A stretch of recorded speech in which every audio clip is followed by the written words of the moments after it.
Avant, en Afrique du Sud, j'avais un ami qui était professeur d'hiver qui s'appelle Retief van Wyk.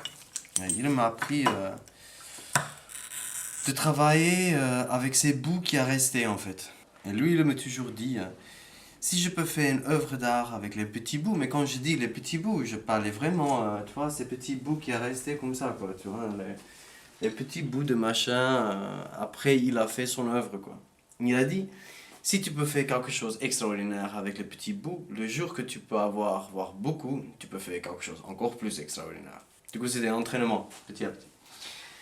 D'abord, je faisais des plateaux de fromage, c'était un truc que j'ai découvert avec un autre ami à moi en Afrique du Sud un jour. De prendre juste une bouteille de vin, de faire aplati, et tu sers le fromage dessus. Oui, c'était le recyclage. Qu'est-ce qu'autre tu veux faire avec une bouteille après tu l'as bu, hein? Tu peux ou l'amener à la poubelle ou tu peux créer quelque chose d'extraordinaire.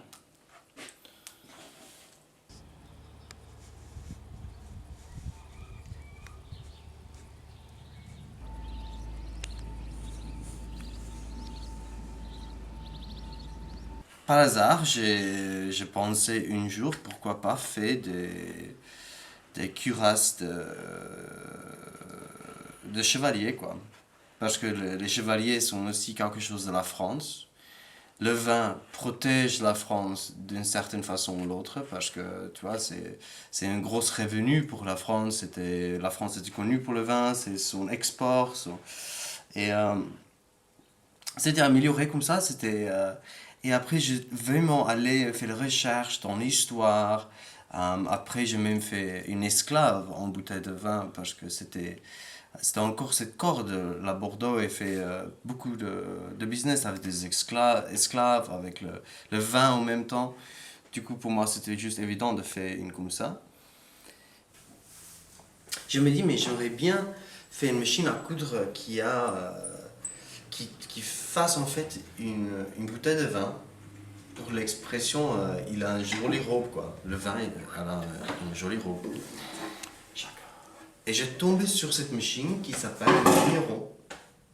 Et j'ai dit, mais ça c'est trop bon, quoi. Je n'aime même pas avoir fabriqué une machine à coudre, c'est déjà tout fait, avec un joli nom. Et maintenant il faut juste que je fasse le tissu. Et ça fait longtemps que ce proverbe ou cette expression, la belle robe, je voulais faire quelque chose autour de ça, quoi. Ça fait longtemps. Et je me dis, mais si je fasse une robe, tu vois, j'ai déjà des armures, tu vois, c'est plus ou moins, c'est près une de l'autre, mais je n'ai pas envie de faire. Du coup, là, c'était trop bien.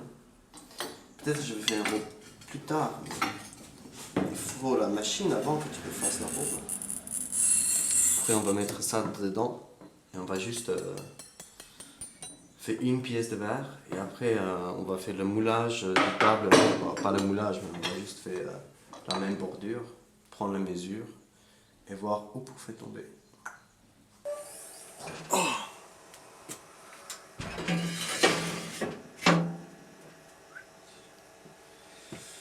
Ah voilà, ok. C'est toujours un grand moment d'ouvrir le four dans cette maison. Comme ça, on peut vider dès qu'il y a dedans, voir le merveille, et après, remplir avec de nouvelles choses. Parce qu'il faut que ce four roule et tourne tout le temps. Tourne. Voilà.